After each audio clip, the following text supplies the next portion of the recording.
Assalamualaikum warahmatullahi wabarakatuh. Alhamdulillah walhamdulillahi rabbil alamin. Wassalatu wassalamu ala asyrafil anbiya'i wal mursalin wa ala alihi wa ashabihi wa man tabi'ahum bi ihsan ila yaumiddin, amma ba'd. Segala puji kita sanjungkan hanya kepada Allah. Kepadanya kita memohon pertolongan, ampunan dan petunjuk. Kepadanya kita berlindung dari segala kejahatan diri kita dan keburukan perbuatan kita.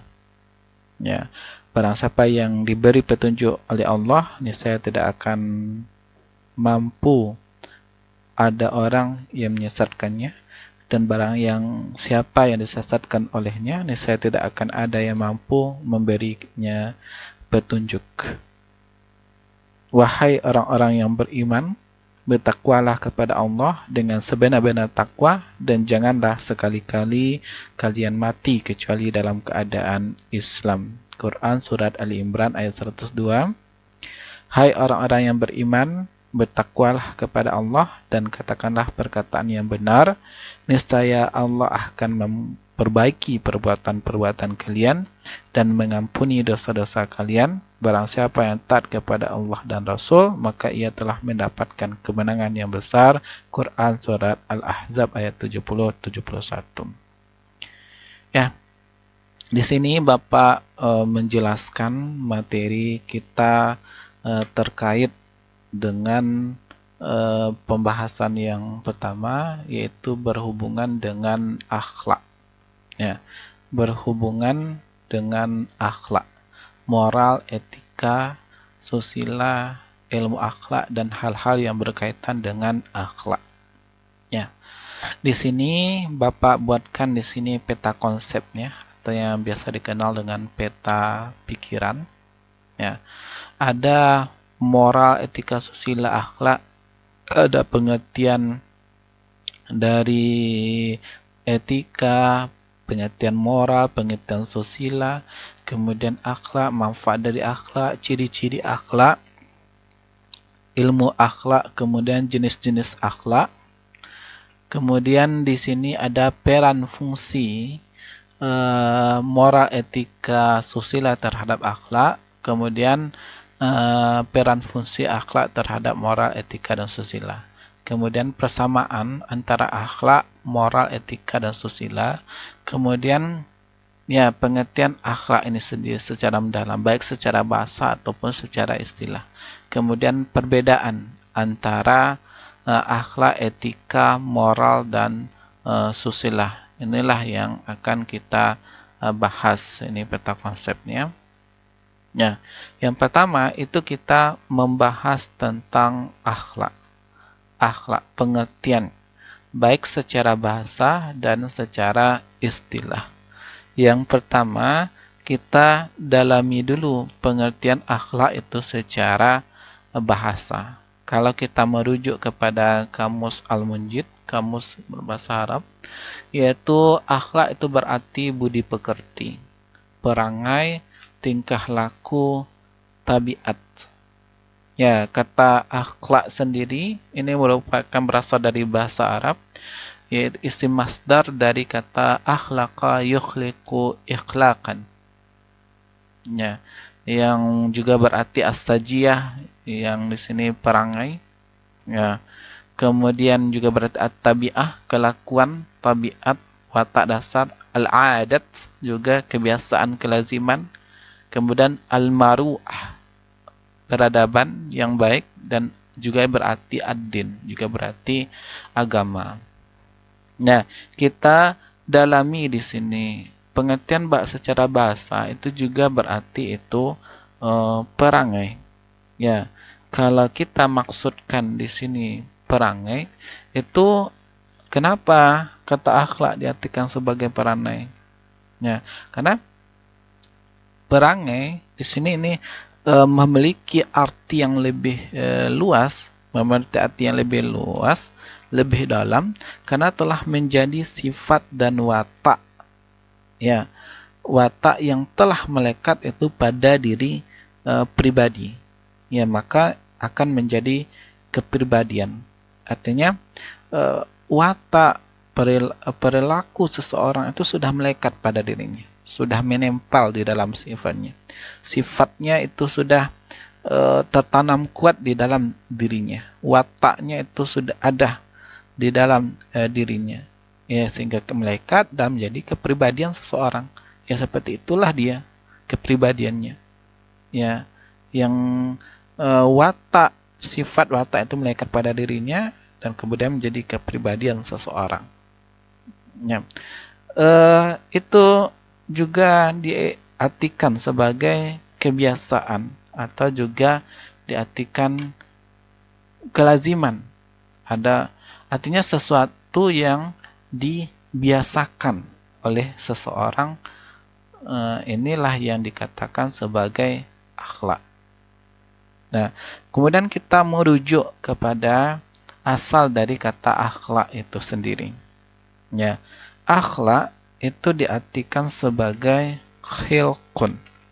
Ya, akhlak diartikan sebagai khuluqun, hubungan baik, ya, makhluk dengan khalik dan makhluk dengan khalik dengan makhluknya. Artinya di sini, ya, ada kata khuluq.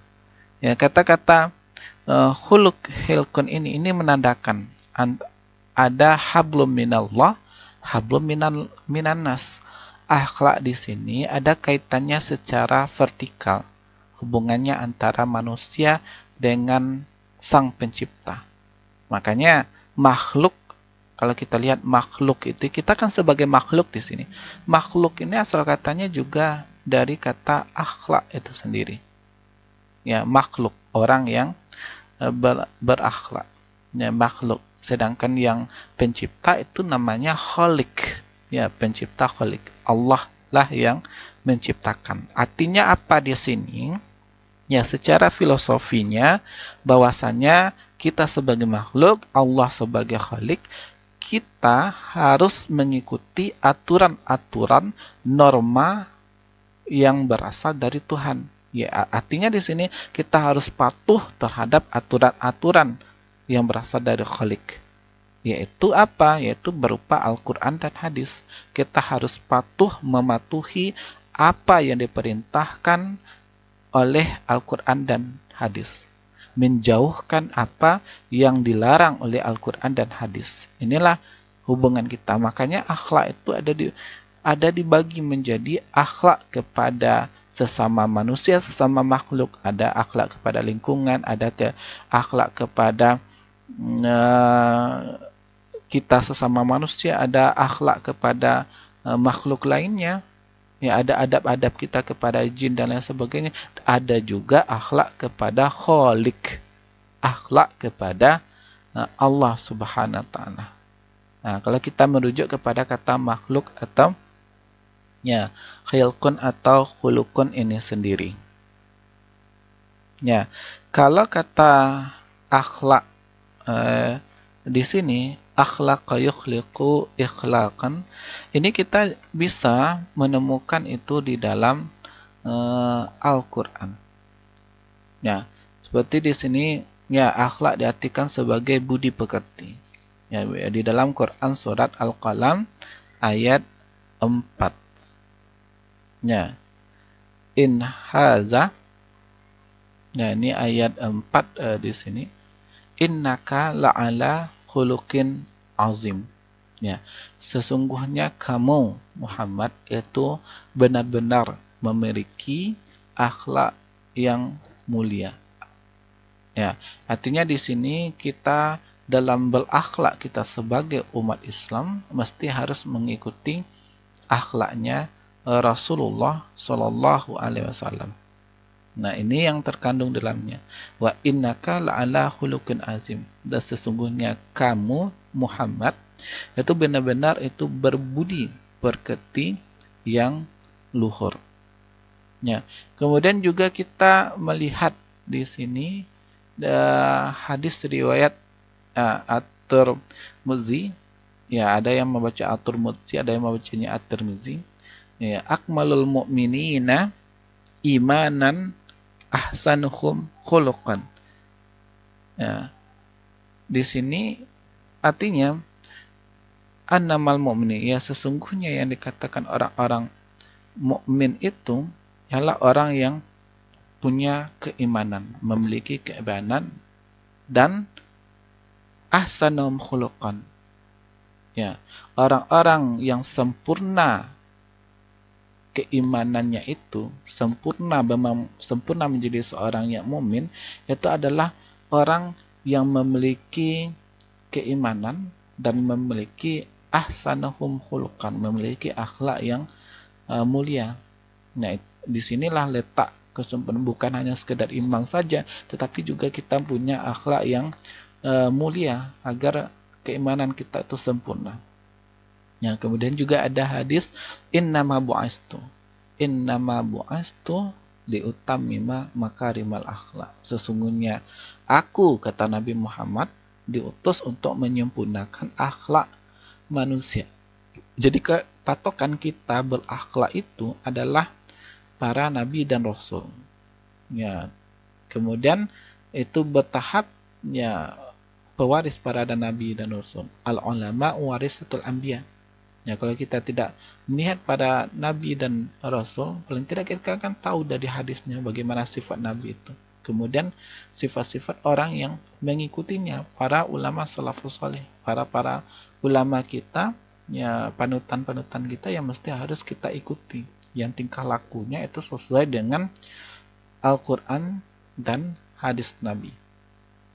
Ya, yang kita tinggalkan akhlak-akhlak atau akhlak yang tercela mazmumah yang bertentangan dengan Al-Quran dan hadis.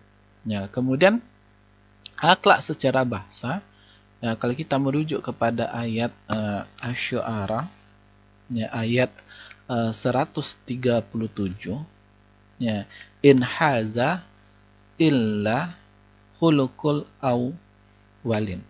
Ya, agama kami ini tidak lain hanyalah kebiasaan orang-orang terdahulu.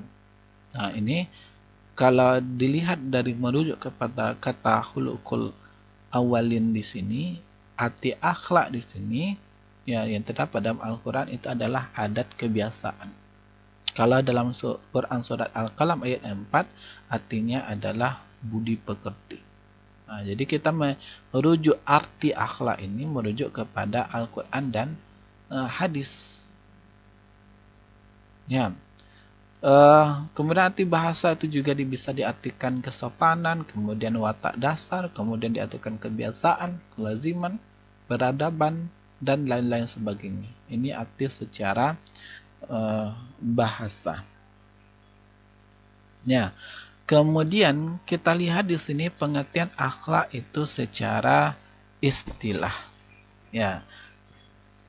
Secara istilah, ya, itu ada perbedaan pendapat itu di kalangan ulama, tetapi di antara pendapat ini tentu ada persamaan, ya, pendapat itu di kalangan para ulama.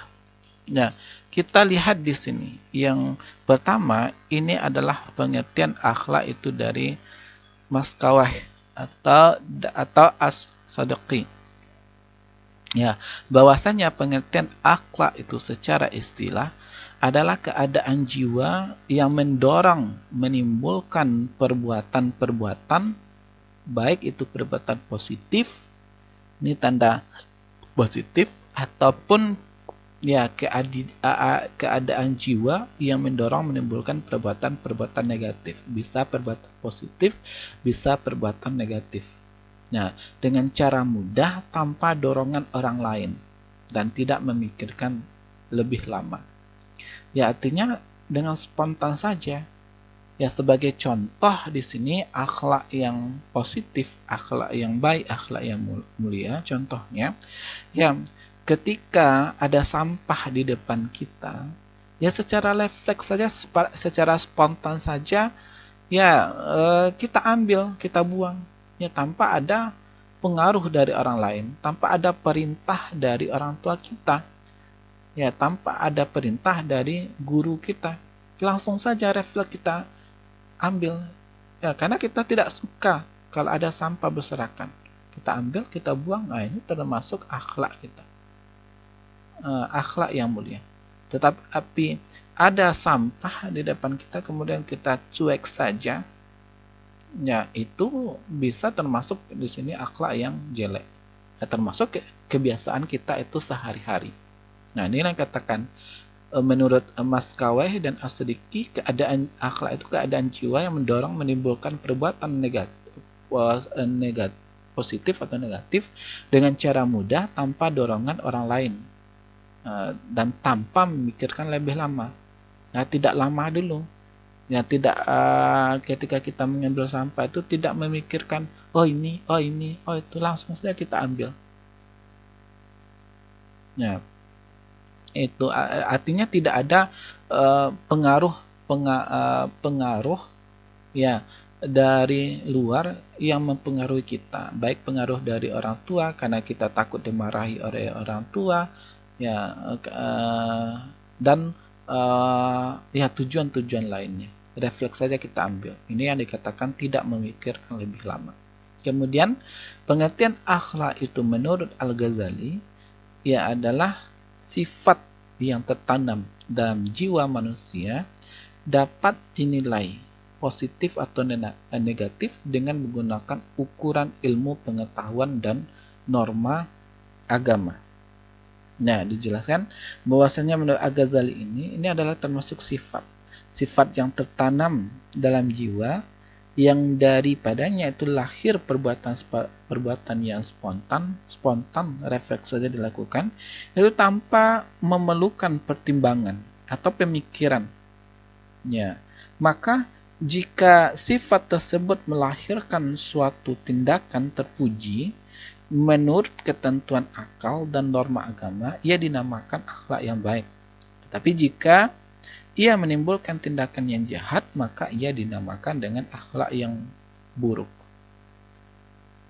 Nah, inilah yang katakan, ini sifat yang tertanam di dalam jiwa manusia. Ya, tetapi itu akhlak tersebut itu dapat diukur, baik melalui ilmu pengetahuan atau norma agama. Ukurannya, yaitu kita mengukur dari ilmu pengetahuan dan norma agama. Nah, kemudian lanjut kepada pengertian akhlak itu menurut Profesor Ahmad Amin.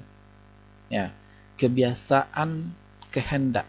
Contoh kehendak dibiasakan memberi akhlak itu dermawan. Ya, Ahmad Amin, akhlak adalah kebiasaan kehendak. Kebiasaan kehendak, ya maksudnya di sini artinya apabila kehendak itu membiasakan sesuatu, apa kita sudah berkehendak, sudah ada kehendak kita untuk membiasakan sesuatu, kebiasaan tersebut itu bisa menjadi sebagai akhlak. Ini yang dimaksud sesuatu yang dibiasakan. Nah, kalau kita sudah terbiasa itu ya tidak rapi, kamar kita tidak rapi, ya itu mencerminkan akhlak kita. Kalau kita terbiasa itu berkata kotor, yaitu menandakan itu akhlak kita. Ini yang dimaksud oleh Profesor Ahmad Amin, itu adalah akhlak itu sesuatu yang dibiasakan oleh seseorang. Dan juga di sini ada tambahannya, ya seperti perkataan dari Dr. Ahmad Muhammad Al-Hufi, bahwasanya akhlak adalah ada dengan sengaja dikehendaki keberadaannya, ya dengan sengaja itu dikehendaki keberadaannya. Dengan kata lain, akhlak itu azimah, ya, atau kemauan yang kuat, azam, kemauan yang kuat tentang sesuatu yang dilakukan itu secara berulang-ulang, sehingga menjadi adat kebiasaan yang mengarah kepada kebaikan atau keburukan. Artinya niatnya sudah kuat, ya tekadnya itu sudah kuat, azamnya, kemauannya itu sudah kuat untuk melakukan sesuatu, yang mana sesuatu itu dilakukan itu secara berulang-ulang, ya sehingga menjadi adat kebiasaan, ya baik itu mengarah kepada kebaikan atau keburukan. Makanya akhlak itu dibagi menjadi dua. Ada akhlak mazmumah dan ada akhlak mahmudah. Akhlak mazmumah itu adalah akhlak yang buruk, sedangkan akhlak mahmudah itu adalah akhlak yang baik. Kemudian kita ambil kesimpulan pengertian akhlak itu secara istilah. Ya, kesimpulannya bahwasanya akhlak itu adalah perbuatan manusia itu bersumber dari dorongan jiwanya, ya, bersumber dari diri kita sendiri. Ada dorongan dari jiwa kita untuk melakukan suatu perbuatan tersebut, baik dorongan dari jiwa atau pembawaan kita, ya, ada pembawaan dalam diri manusia, kekuatan batinnya atau niat di dalam hadis innamal a'malu binniyat, segala sesuatu itu tergantung kepada niat. Niat adalah keinginan yang kuat, ya, yang membentuk di sini kepribadian seseorang. Ya, kemudian kita lihat definisi penjabarannya. Bahwasanya dalam pengertian akhlak secara istilah itu secara tabiat itu pembawaan, itu sudah menjadi kebiasaan kita sehari-hari. Itulah yang dikatakan akhlak. Ya, kebiasaan yang mempengaruhi pekerjaan kita. Makanya kita dalam kehidupan sehari-hari harus membiasakan ya yang baik, otomatis hasilnya akan baik kepada kita. Otomatis kita akan mudah melakukan kebaikan itu sendiri. Nah, sama dengan jahat. Kalau kita terbiasa untuk melakukan perbuatan jahat, ya itu akan mudah sekali kita untuk berbuat yang jahat. Ya, itu tabiat.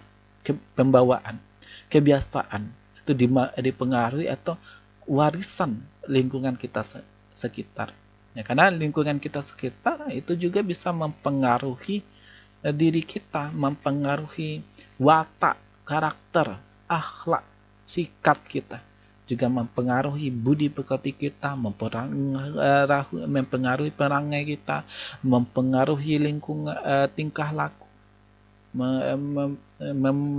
mempengaruhi kebiasaan kita itu dalam sehari-hari. Kemudian ya, akhlak itu penjabarannya itu akhlak pikiran, alat kejiwaan yang hanya menilai yang nyata. Nah, kemudian akhlak sini penjabarannya itu adalah hati nurani. Ya, alat kejiwaan ya dapat tidak menilai hal yang sifatnya abstrak. Artinya tidak dapat menilai yang sifatnya abstrak.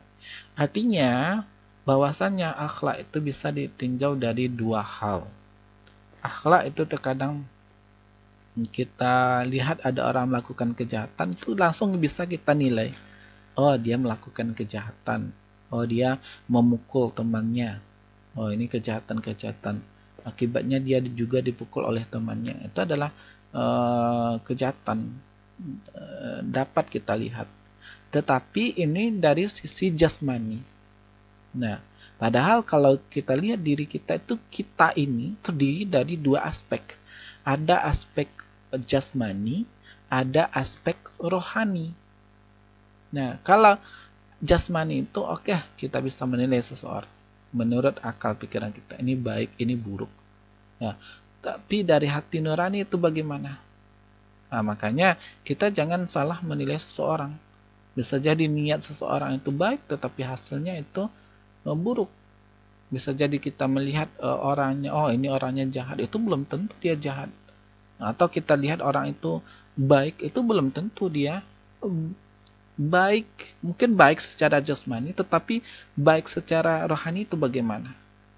Mungkin dia jahat secara jasmani, tetapi dari sisi rohaninya bagaimana? Nah, ini yang dikatakan bahwa ada dua, diri kita dari dua, ada jasmani, ada rohani. Kalau dengan jasmani kita bisa menilai akhlak itu dari akal pikiran, tampak real, nyata. Kemudian kita dari sisi rohani, kita menilai juga dari hati nurani atau alat kejiwaan. Kita akan memandang sesuatu itu baik atau buruk itu melalui hati nurani kita. Ya, makanya jangan sampai tertutup hati kita. Nah, Karena di dalam hadis, di dalam diri kita ada segumpal darah, yaitu yang dimaksud adalah hati kita. Kalau dia baik, maka baiklah seluruhnya. Ya, kalau dia buruk, maka buruklah semuanya. Ya, yaitu hati. Karena hati nurani kita juga akan nanti mempengaruhi perbuatan-perbuatan dari pemikiran kita. Artinya antara jasmani dan rohani ini saling berkaitan antara satu dengan lainnya yang tidak bisa dipisahkan. Ya. Kemudian kesimpulan dari pengertian akhlak secara istilah, bahwa yang dikatakan akhlak itu jelas tadi. Akhlak perbuatan manusia bersumber dari dorongan jiwa, pembawaan dalam diri manusia, kekuatan batinnya, yang membentuk kepribadiannya, itulah akhlak. Baik, termasuk di sini tabiat, pembawaan, kebiasaan, dipengaruhi warisan lingkungan sekitar, termasuk di sini akal pikiran yang ditentukan oleh akar pikiran, ala kejiwaan yang hanya melihat nyata, kemudian sudah ditentukan berdasarkan hati nurani, ala kejiwaan. Nah, kemudian yang kesimpulannya, yang dikatakan akhlak ini ada pengecualiannya. Apa pengecualiannya? Ya, kalau kedipan mata itu tidak akhlak namanya. Kalau gerak refleks denyut jantung itu tidak akhlak. Kenapa? Karena tidak diperintahkan dari kejiwaan. Sedangkan yang selain ini diperintahkan dari kejiwaan. Ya, ketika kita berbuat baik, itu diperintah dari jiwa kita. Ada dorongan dari jiwa kita untuk melakukan perbuatan baik itu. Nah, maka yang ini pengecualian di sini kedipan mata itu bukan akhlak, gerak refleks denyut jantung, dan itu dia akhlak karena tidak diperintahkan oleh kejiwaan itu sendiri. Ya, ini yang tadi bahasa Kamus Al-Munjid. Ini istilahnya, baik kesimpulan. Kemudian kita lanjutkan kepada akhlak. Manfaat, ciri-ciri, dan ilmu akhlak, dan jenis-jenis akhlak. Yang pertama itu kita bahas di sini manfaat kita mempelajari ilmu akhlak itu sendiri. Ya, pertama di sini menambah pengetahuan. Menambah pengetahuan kita dari yang dulunya kita tidak tahu menjadi tahu, atau yang dulunya kita tahu, ya, penelitian mengingatkan kita kembali, atau memperluas ilmu yang kita miliki. Nah, ini yang dikatakan menambah pengetahuan, menetapkan perbuatan benar atau salah, positif atau negatif, adil atau perbuatan zalim. Ya, benar salah, positif atau negatif, adil atau zalim. Nah, kita punya pengetahuan. Pengetahuan itu dalam menetapkan perbuatan, dalam menilai suatu perbuatan. Nah, kemudian manfaat yang kedua kita mempelajari ilmu akhlak ini adalah untuk membersihkan. Ya, membersihkan, menyucikan kalbu, menyucikan rohani kita dari kotoran-kotoran hawa nafsu, membersihkan jiwa kita ya dari amarah, dari dosa, membersihkan diri kita dari maksiat, agar kita mendapatkan cahaya dari Tuhan. Ya, kalau dalam bidang tasawufnya mendapatkan nur dari Allah, mendapatkan petunjuk dari Allah Subhanahu wa taala, sehingga kita menjadi orang yang suci. Qad aflaha man zakkaha wa qad khaba man dasaha. Sungguh beruntunglah orang-orang yang menyucikan dirinya, wa qad khaba man dasaha, dan sungguh merugilah orang-orang yang mengotori jiwanya. Nah, diharapkan di sini kita mempelajari ilmu akhlak ini mendapatkan manfaat, yaitu bisa membersihkan diri kita. Agar apa? Qad aflaha man zakkaha, agar kita menjadi orang-orang yang beruntung, selamat, bahagia dunia dan akhirat. Ya, tidak menjadi qad khaba man dasaha, tidak menjadi orang yang rugi, tidak menjadi orang sampah di tengah-tengah masyarakat. Ya, jangan sampai kita menjadi orang-orang yang sampah di tengah masyarakat, hanya berbuat dosa, berbuat maksiat, mengganggu orang lain, mengganggu ketentraman oleh orang lain. Nah, itu tidak diharapkan di sini. Makanya kita di sini membersihkan jiwa, menyucikan kalbu. Ya, kemudian manfaat yang ketiga itu adalah pedoman. Ya, pedoman bagi kita itu dalam mengarahkan, mewarnai aktivitas kita sebagai manusia itu di segala bidang. Yang sebagai contoh di sini pemanfaatan teknologi. Ya, dengan kita mengetahui lebih mendalam ilmu akhlak ini, kita harus paham ya dalam hal menggunakan teknologi. Karena teknologi ini ibarat dua mata pisau. Artinya apa? Bisa digunakan untuk kebaikan, bisa untuk digunakan keburukan. Ya, seperti HP contohnya, bisa digunakan untuk kebaikan, bisa untuk digunakan untuk keburukan. Nah, artinya di sini apa? Yang namanya ilmu akhlak itu mengarahkan kita.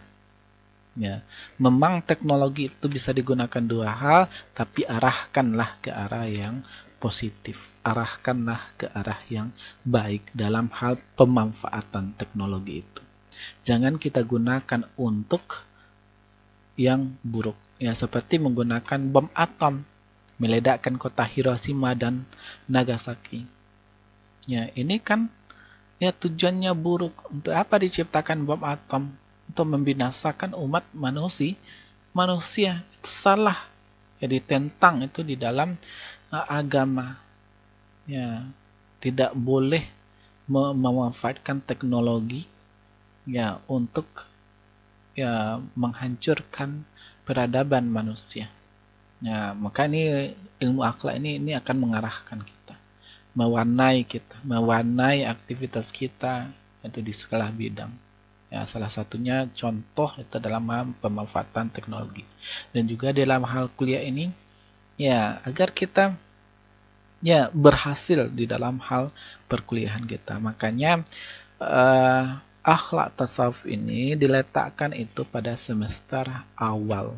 Ya, ini sebagai acuan, sebagai dasar bagi Ananda ya, agar setiap mata kuliah yang Anda pelajari, Anda dalami, pasti di dalamnya ada nilai afektifnya, nilai sikapnya di sana.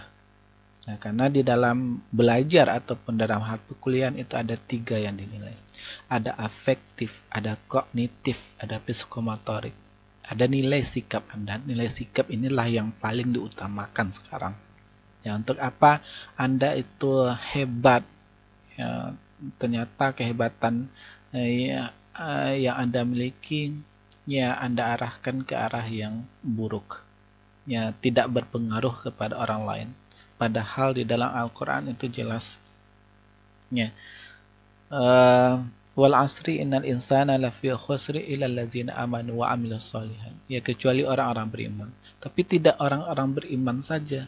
Illa allazina amanu wa amilus sholihat. Harus beramal saleh.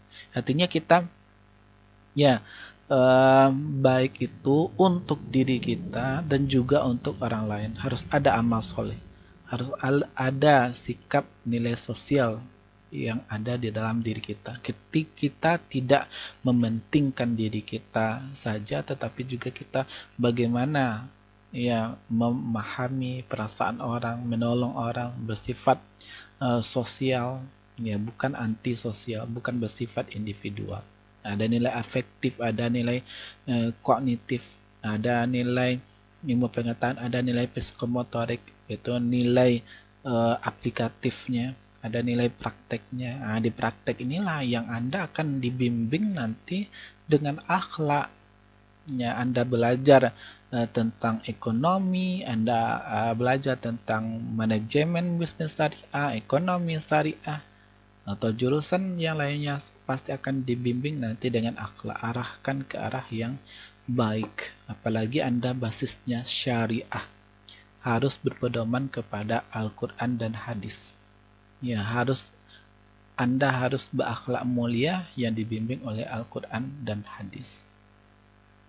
Ya, kemudian lanjut kepada ciri-ciri dari akhlak. Ya, ciri-ciri akhlak yang pertama itu adalah tertanam kuat itu di dalam jiwa. Artinya itu perbuatan itu sudah menjadi kebiasaan sehingga telah menjadi kepribadian. Ya, sudah terbiasa kita melakukan. Ya, kalau di kamar kita sudah terbiasa rapi, maka kita agak risih melihat kalau ada kamar yang tidak rapi. Atau di rumah kita, kalau kita terbiasa orangnya bersih, ya pasti tidak akan nyaman bertemu orang yang tidak bersih. Atau kita biasanya baunya harum, ya tidak akan nyaman dengan orang-orang yang tidak harum. Nah, itulah sebagai contohnya.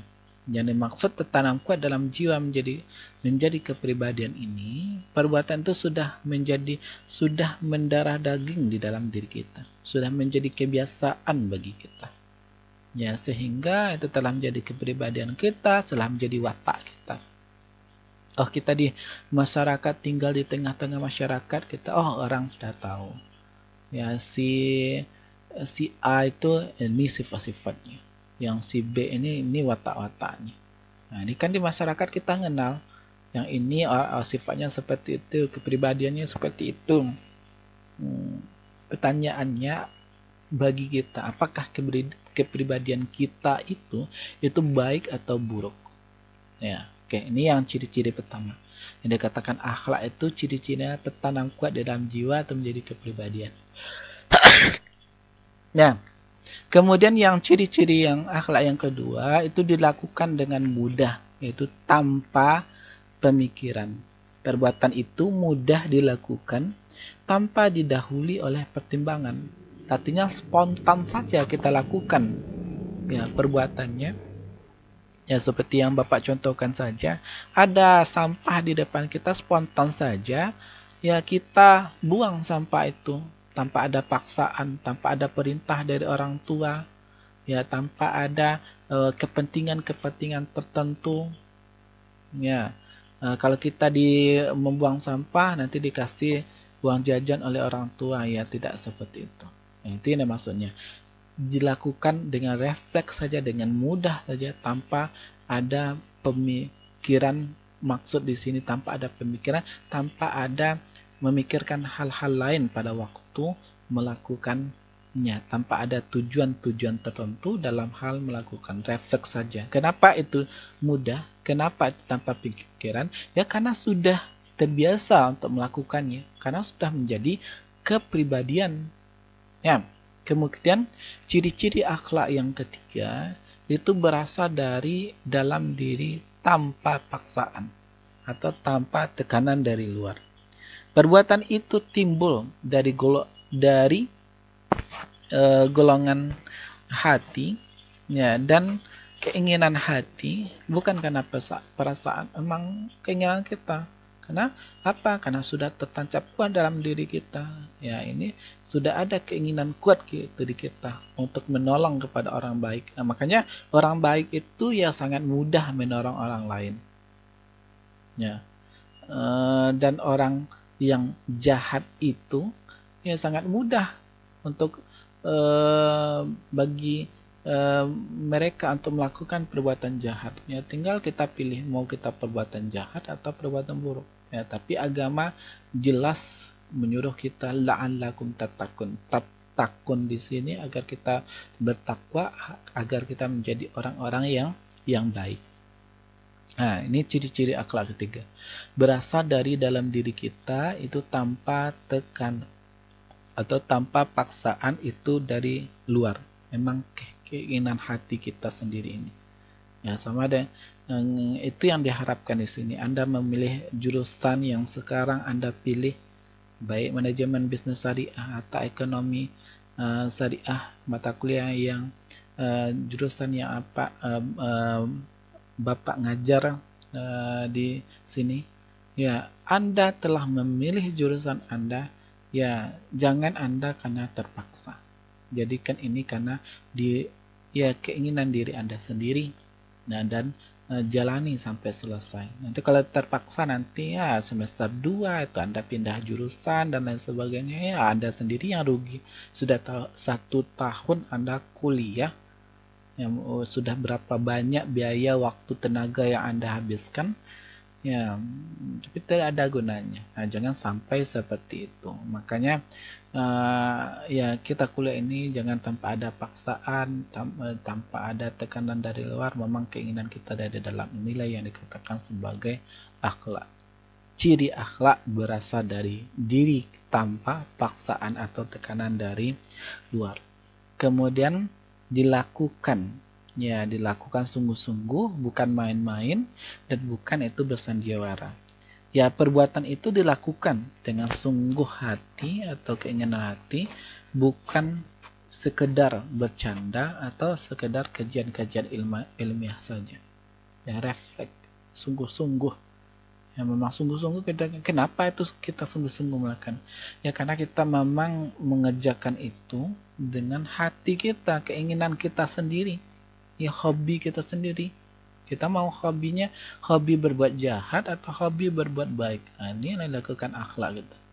Kalau kita hobi pergi ke diskotik, ya memang akhlak kita memang seperti itu.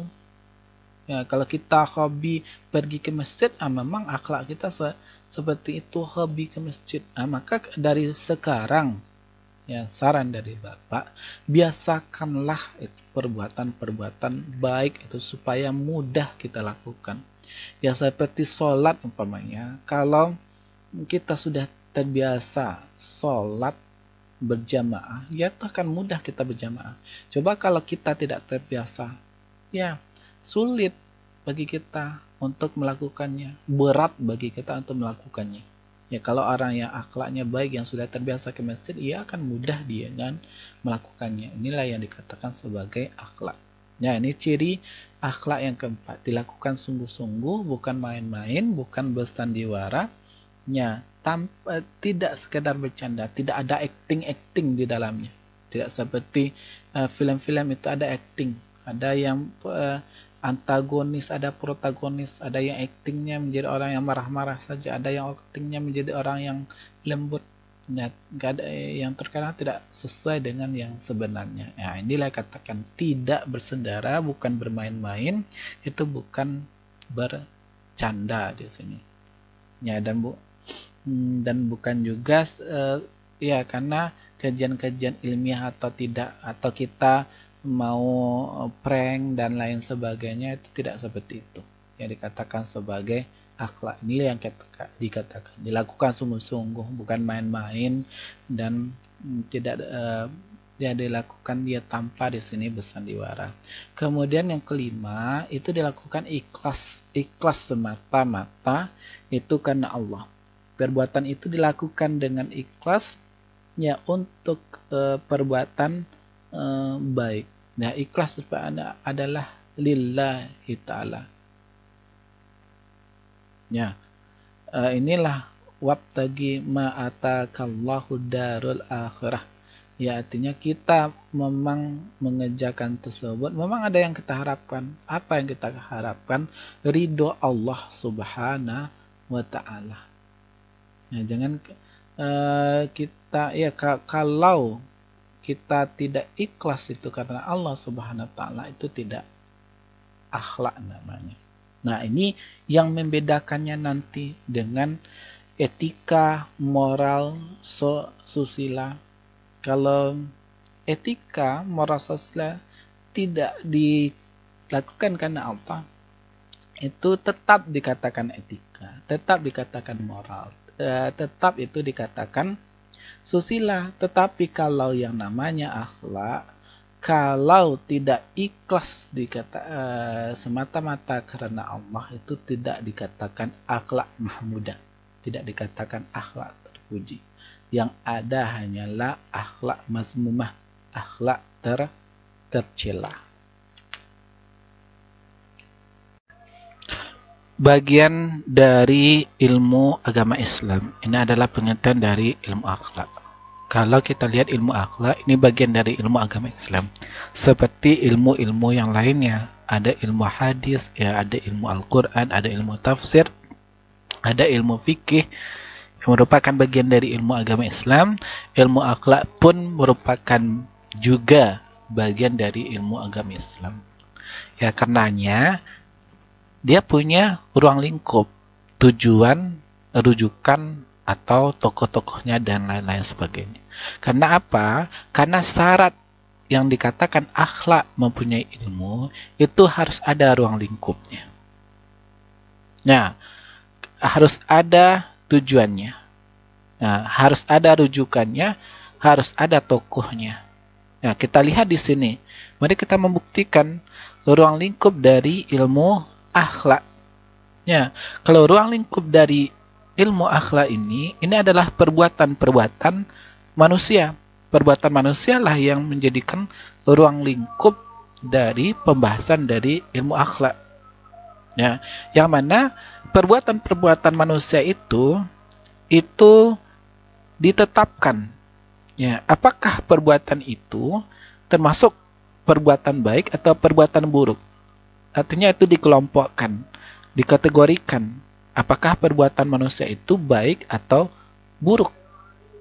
Nah, dikaji secara mendalam, diberikan penelitian. Dan yang dibahas lebih dalam di sini, perbuatan manusianya itu adalah tingkah laku dari manusianya.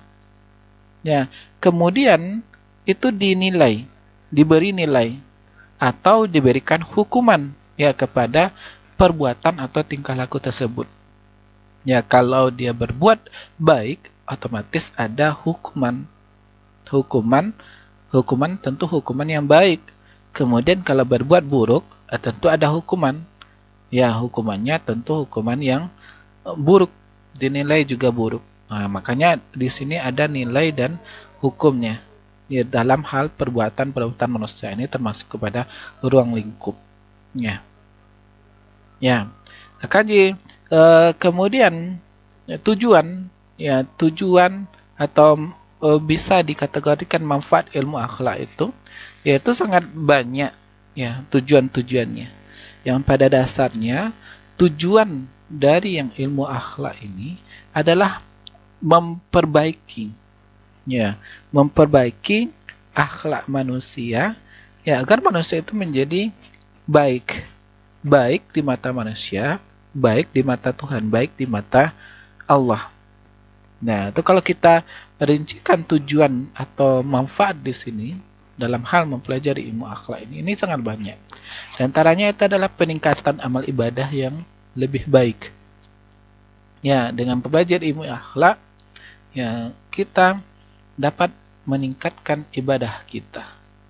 Ya, seperti ya, aqimus shalah wa atuz zakah. Yang dikatakan dirikan sholat itu apa? Ya, yang dikatakan dirikan sholat, apakah hanya mendirikan sholat saja? Apakah hanya sholat saja? Tidak. Kalau sholat itu harus punya pengaruh terhadap perbuatan kita sehari-hari. Makanya banyak orang mengatakan, untuk apa Anda sholat? Untuk apa sholat kalau masih berbuat jahat? Ya, seharusnya yang diharapkan kalau sholat itu berpengaruh kepada diri kita. Kita menjadi lebih baik. Ini contoh tujuan manfaat mempelajari ilmu akhlak, yaitu meningkatkan amal ibadah yang lebih baik, yang lebih khusyuk dan lebih ikhlas. Kemudian di sini tujuannya adalah untuk meningkatkan ilmu pengetahuan. Ya, bagaimana meluruskan perilaku dari kehidupan manusia, bagaimana menentukan baik buruknya sesuatu itu. Ya, baik itu dari segi individu ataupun baik dari penilaian dari anggota masyarakat. Ya, peningkatan kemampuan, ya, mengembangkan sumber daya diri agar lebih mandiri dan berprestasi. Itu tujuan dari ilmu akhlak ini sendiri. Peningkatan kemampuan, bagaimana kemampuan bersilaturahmi, bagaimana kemampuan bersosialisasi, membangun persaudaraan, baik itu sesama muslim atau sesama non muslim, atau sesama muslim atau non muslim. Ya, Kemudian juga sangat banyak tujuan-tujuan akademis, manfaat akademis, kemudian tujuan atau manfaat kerohanian atau tujuan atau manfaat perseorangan. Ini dimiliki oleh ilmu akhlak. Kemudian rujukannya ya sangat-sangat banyak rujukan-rujukan itu berkaitan dari akhlak, dan sumber primernya tentu di sini adalah Al-Qur'an dan hadis. Karena patokannya kita adalah patokan utama, patokan intinya yaitu wahyu, yaitu Al-Qur'an dan hadis. Makanya di dalam ilmu akhlak itu banyak merujuk kepada ayat-ayat dalam Al-Quran, ayat-ayat berkenaan dengan akhlak, atau baru merujuk kepada hadis Nabi, hadis-hadis tentang akhlak. Nah, kemudian tokoh-tokohnya sangat banyak. Yang populer yang kita dengar itu Imam Al-Ghazali, ya, tokoh dari ilmu akhlak. Kalau kita lihat di Indonesia itu banyak fikihnya Imam Syafi'i. Di dalam hal akhlaknya, akhlak tasawufnya banyak merujuk kepada Imam Al-Ghazali. Banyak dipakai di buku-buku pesantren dan lain-lain sebagainya. Artinya apa?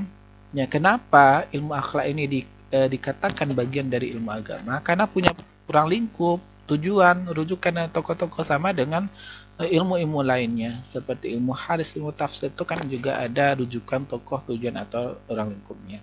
Kemudian kita lihat definisi ilmu akhlak dari Hamid Yunus. Ilmu tentang keutamaan-keutamaan, keutamaan-keutamaan yang bernilai di sini positif, dan cara mengikutinya, cara mengikuti yang positif itu, dan mengisi dan menghindarkan dari perbuatan-perbuatan keburukan, dan cara menghindarinya, menghindari perbuatan-perbuatan buruk dan petunjuk-petunjuk agar kita menjadi lebih baik. Bagaimana baik bukan hanya penilaian kita saja baik, tapi bagaimana orang lain menilai baik, ya, antara kita, hubungan kita sesama manusia baik, hubungan kita kepada Allah juga baik. Nah, inilah yang dikatakan Hamid Yunus, memahami bahwa ilmu hadis ini adalah ilmu tentang keutamaan-keutamaan dan cara mengikuti yang baik itu sendiri, kemudian cara menghindari keburukan. Kita akan tahu dengan ilmu akhlak ini, akan tahu bagaimana cara menghindari keburukan, dan kita juga nanti akan dapat petunjuk-petunjuk bagaimana meningkatkan ketakwaan kita, ya, la'allakum, bagaimana kamu itu lebih meningkat takwa kepada Allah dengan bertambahnya ilmu. Ya, kemudian ilmu akhlak itu menurut Ibrahim Anis, ilmu yang objek tidak perbuatannya manusia. Ya, yang objek kajiannya itu adalah perbuatan manusia. Baik itu disifatkan baik atau buruk. Ya, artinya nilai perbuatan manusia itu dinilai. Ya, dinilai, ya, disifatkan baik dan buruk. Dan ini menjadi objek kajian. Ya, yang inilah yang dikatakan sebagai ilmu akhlak. Nah, kalau kita lihat itu sangat banyak definisi ilmu akhlak itu oleh para ulama, ya, mendefinisikannya. Tapi jelas intinya ini terkait dengan bagaimana mengikuti perbuatan baik dan menghindari perbuatan negatif. Itu definisi dari takwa. Takwa itu masuk kalau kita lihat definisi para ahli, yaitu ya, menghindari perbuatan buruk, mematuhi perbuatan yang baik untuk mengetahui semuanya itu. Ya, kemudian kita lanjutkan, ya, jenis-jenis. Ya, jenis-jenis itu dari akhlak itu sendiri. Kalau jenis-jenis itu bisa dikatakan macam-macam akhlak. Itu ada akhlak mahmudah, ada akhlak terpuji, atau sinonim yang lainnya itu disebut akhlak karimah atau akhlak mulia, akhlak azizah, akhlak Rasulullah. Itu sangat banyak nama-nama yang lainnya. Ya, kalau kita lihat di sini, ini juga punya definisi. Kalau kita lihat menurut Al-Ghazali, kalau akhlak terpuji itu merupakan sumber ketaatan, ya, sumber kedekatan kita kepada Allah. Ya, akhlak yang baik, akhlak terpuji inilah yang menjadikan kita taat, dekat kepada Allah, sehingga mempelajari dan mengamalkannya itu merupakan kewajiban individu setiap muslim. Artinya kita wajib mempelajari ilmu akhlak ini. Kenapa wajib mempelajari ilmu akhlak? Ya karena ilmu akhlak ini ya ibarat jarak, itu mendekatkan kita kepada Allah. Ya, dengan kita mendalami ilmu akhlak, bertambah, diharapkan di sini bertambah ketakwaan dan kedekatan kita kepada Allah. Nah, maka kalau kita bertanya bagaimana hukum mempelajari ilmu akhlak, itu pada dasarnya itu wajib. Karena apa? Karena ini adalah merupakan sumber ketaatan dan kedekatan kita kepada Allah. Kemudian kita lihat juga ada definisi lain, ya seperti Ibnu Qayyim, ya bahwa pangkal akhlak terpuji adalah ketundukan dan keinginan yang tinggi. Sifat-sifat terpuji yang berpangkal itu pada dua hal. Ya, berpangkal pada sifat terpuji, berpangkal kepada ketundukan. Itu yang pertama, berpangkal kepada keinginan yang tinggi. Keinginan tinggi mencapai ridha Allah, ketundukan kepada Allah. Kita bisa berikan contohnya bahwa manusia itu tak kalah ya, kalau manusia itu diliputi oleh rasa ketundukan ya kepada Allah, ya maka akan turun taufik dari Allah yang meresponnya itu dengan sifat-sifat terpuji. Ya ibarat langit yang menurunkan hujan, ya dan air menampung dan tanah menampung hujan, di situ menumbuhkan tumbuh-tumbuhan yang subur. Seperti itu juga rasa ketundukan. Kalau kita tunduk kepada Allah, maka turun taufik dari Allah. Merespon taufik dengan Allah, timbul sifat-sifat terpuji. Artinya apa di sini? Kalau kita semakin dekat kepada Allah, otomatis kita akan menjadi lebih baik. Nah, kalau kita ya berbuat buruk, berbuat jahat, ya maka kita otomatis akan semakin jauh dari Allah, semakin jauh dari sumber cahaya itu sendiri. Ibarat bola lampu yang tergantung di atas, bola lampu yang bercahaya, kita lihat kalau kita semakin jauh, otomatis cahayanya akan semakin redup. Nah, kalau kita semakin dekat kepada lampu, otomatis semakin terang. Seperti itu ibaratnya kita mendekatkan diri kepada Allah. Semakin mendekati Allah kita, otomatis semakin banyak cahaya yang kita dapatkan dan kita akan semakin baik. Tapi kalau kita semakin menjauh dari lampu ini, menjauh dari Allah, otomatis akan menjadi semakin buruk. Nah, menjadi orang yang semakin hina di hadapan Allah Subhanahu wa taala. Ya, kita lihat di sini Mahmudah terpuji. Perbuatannya dibenarkan oleh agama, Allah dan Rasulnya. Nah, itu pada kesimpulannya. Kesimpulan dari pengertian dari akhlak-akhlak terpuji itu sendiri. Perbuatannya dibenarkan oleh agama dan Allah dan Rasulnya. Contoh di sini ikhlas, memurnikan perbuatan dari pengaruh yang makhluk. Ya. Kemudian jenis atau macam-macam akhlak yang kedua itu adalah akhlak mazmumah atau ada akhlak tercela. Sebaliknya dari atas. Kalau dia akhlak terpuji dikatakan perbuatannya dibenarkan oleh agama dan Rasul, berarti kalau akhlak mazmumah, akhlak tercela adalah akhlak perbuatan yang tidak dibenarkan oleh agama, tidak dibenarkan oleh Allah, tidak dibenarkan oleh Rasulullah. Seperti apa contohnya? Contoh ikhlas, contoh tidak ikhlas gitu. Contoh kita berbuat hanya karena manusia itu dilarang di dalam agama, tidak dibenarkan oleh Allah dan Rasulnya, seperti mencuri. Nah, itu sudah jelas perbuatan itu tidak dibenarkan oleh agama, tidak dibenarkan Allah dan Rasulnya. Ya, semua itu yang bertentangan dengan akhlak terpuji itu disebut dengan akhlak tercela. Ya, tingkah laku tercela yang dapat merusak keimanan. Ya, keimanan seseorang menjatuhkan martabatnya sebagai manusia. Akhlak tercela juga menimbulkan orang lain merasa tidak suka terhadap perbuatan tersebut. Artinya sini sangat banyak dampak-dampak dari perbuatan jahat, baik dampak terhadap diri kita sendiri, terhadap keluarga kita, terhadap orang yang terdekat dengan kita, atau terhadap masyarakat kita. Makanya orang yang diharapkan bagi kita tidak berbuat akhlak tercela supaya kita tidak dijauhi oleh masyarakat, tidak dijauhi oleh Allah Subhanahu wa taala. Pengertian etika moral susila. Ya, di sini yang pertama kita bahas tentang etika. Ya, etika itu pengertiannya kita lihat secara bahasa. Ya, artinya etos itu berasal dari bahasa Yunani. Ya, dari bahasa Yunani yang artinya adat. Ya, adat di sini, kemudian watak, kemudian kesusilaan, upaya menentukan tingkah laku manusia.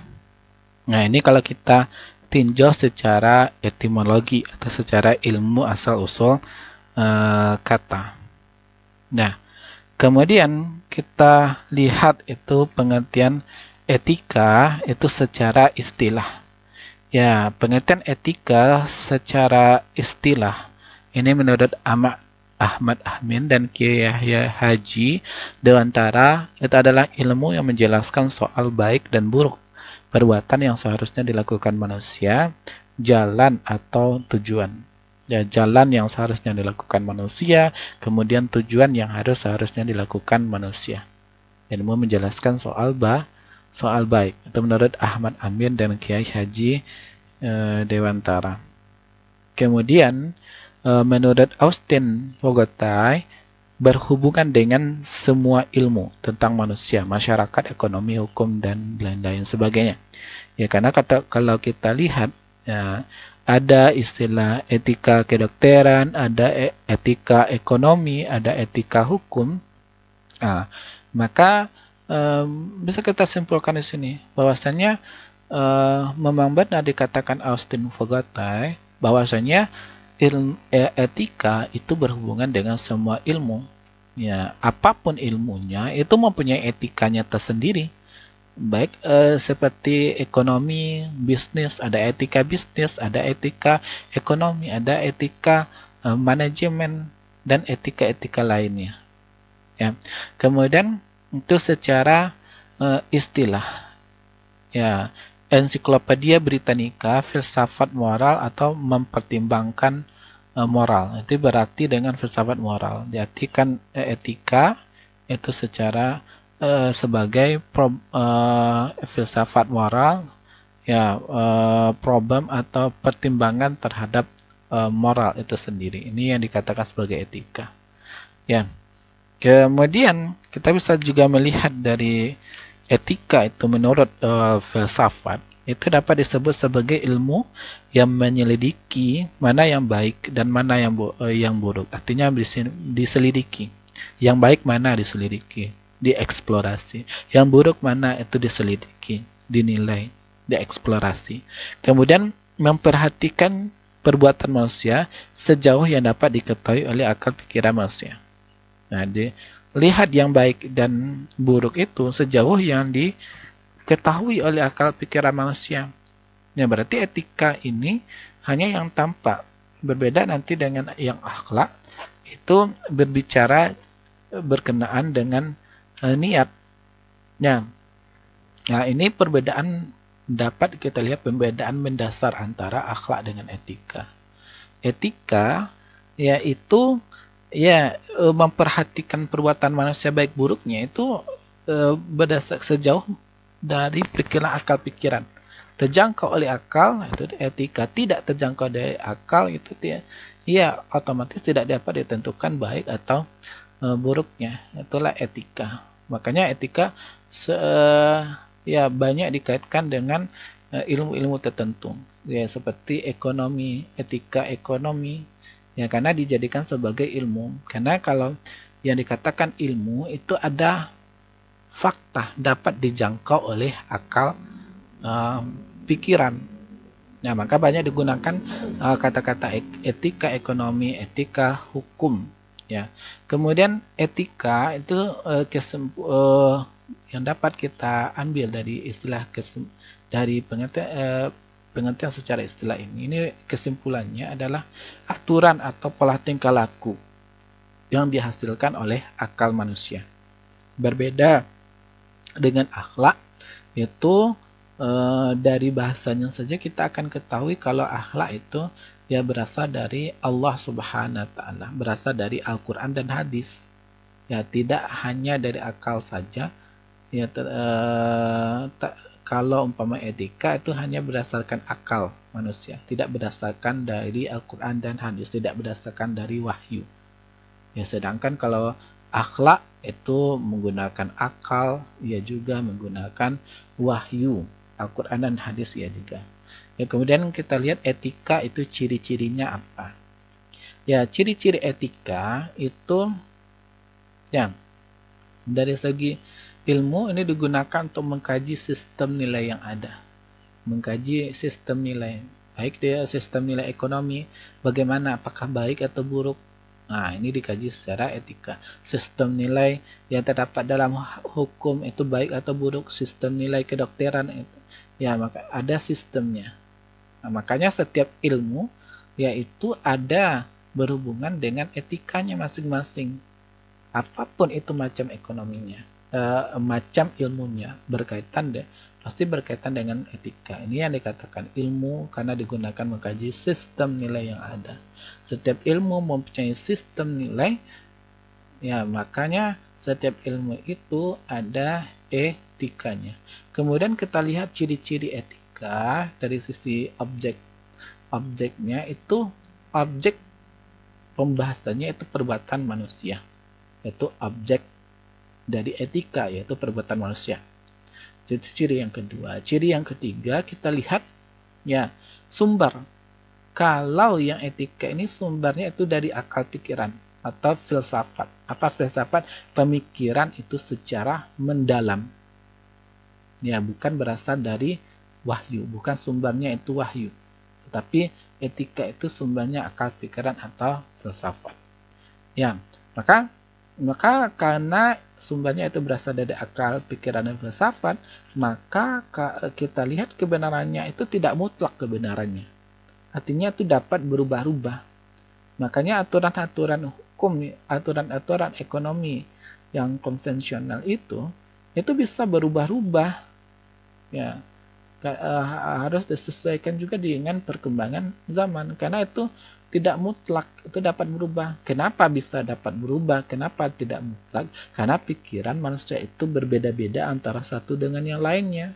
Kadang si A menyatakan benar, kadang si B mengatakan itu salah. Perbedaan pendapat di pikiran manusia. Perbedaan akal pikiran manusia antara manusia satu dengan manusia yang lainnya.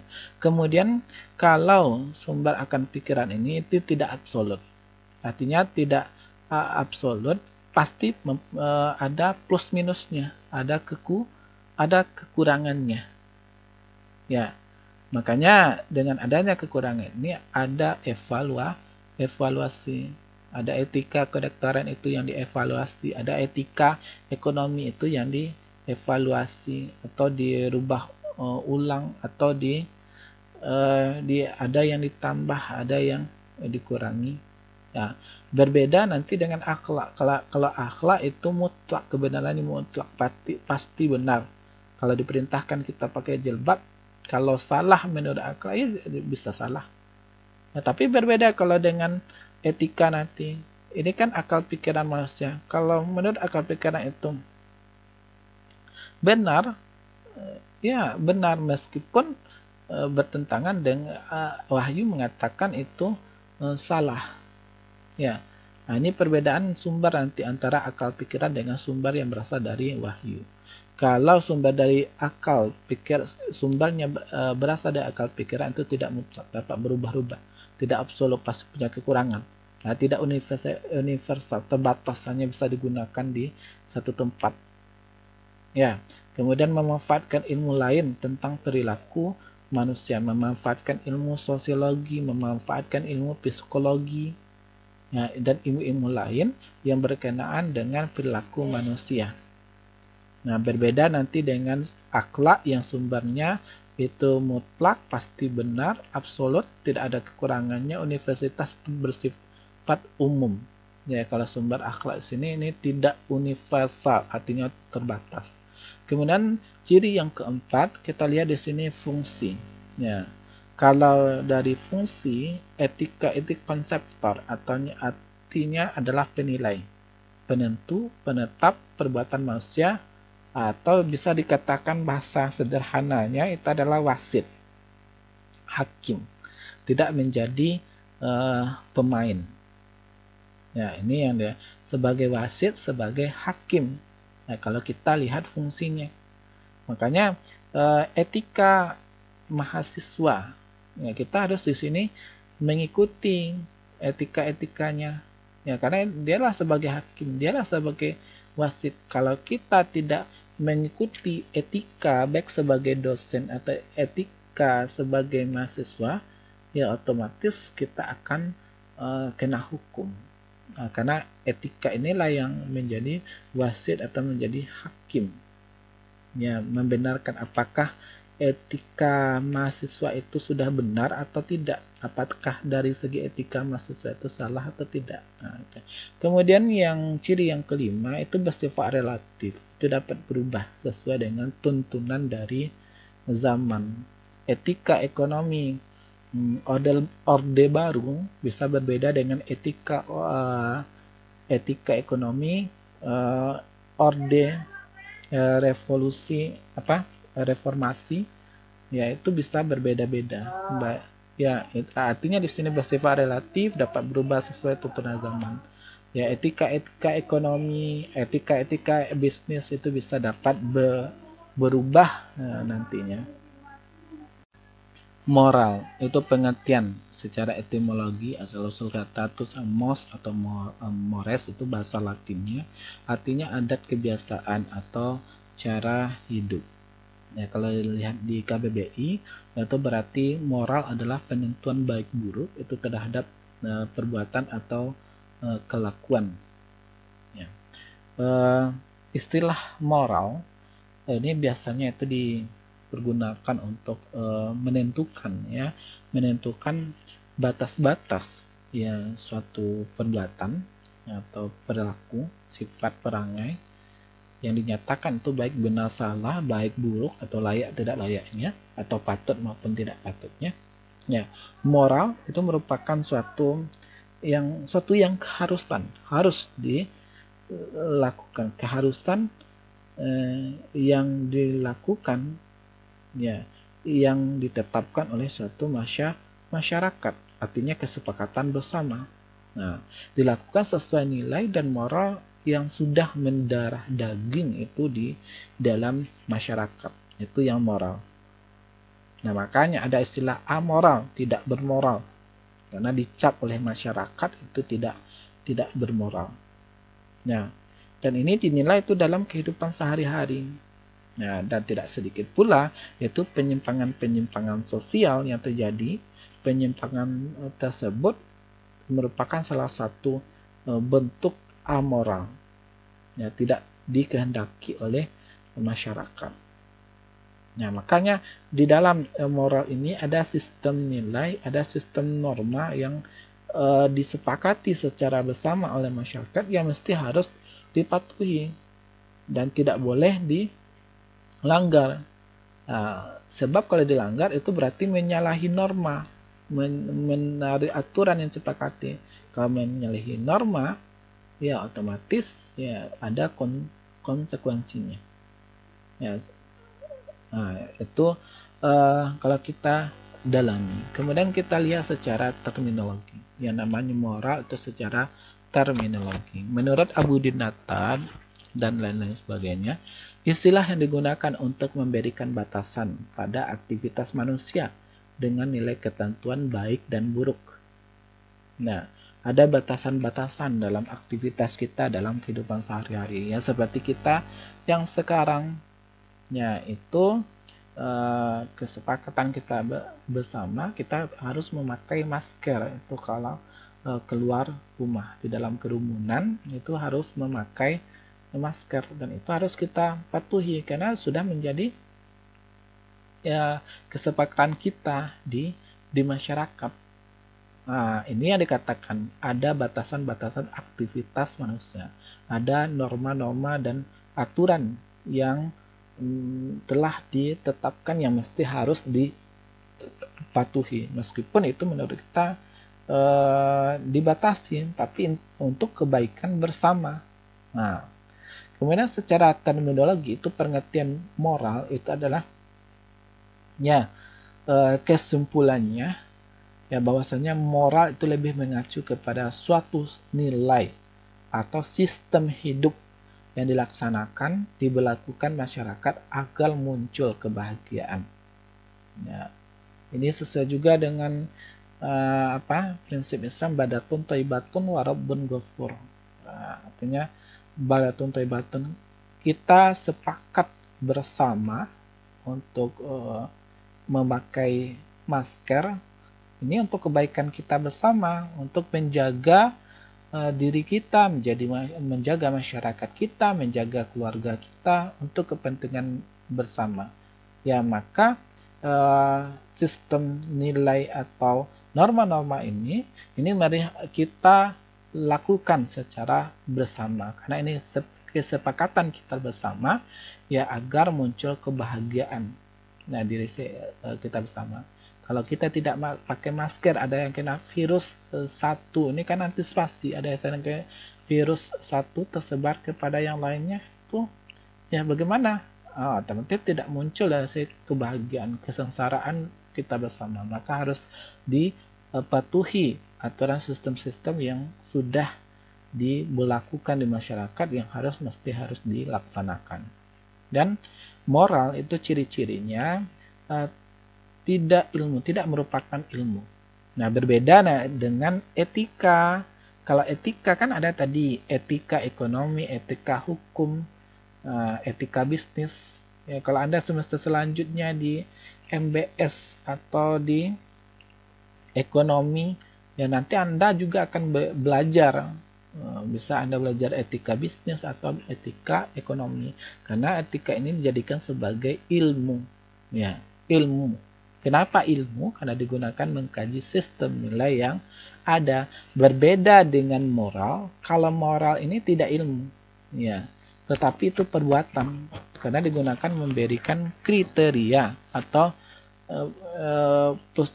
baik buruk perbuatan yang sedang dinilai. Nah, ini ada kriteria baik buruk perbuatan yang sedang dinilai. Nah, tidak merupakan ilmu sebagaimana etika.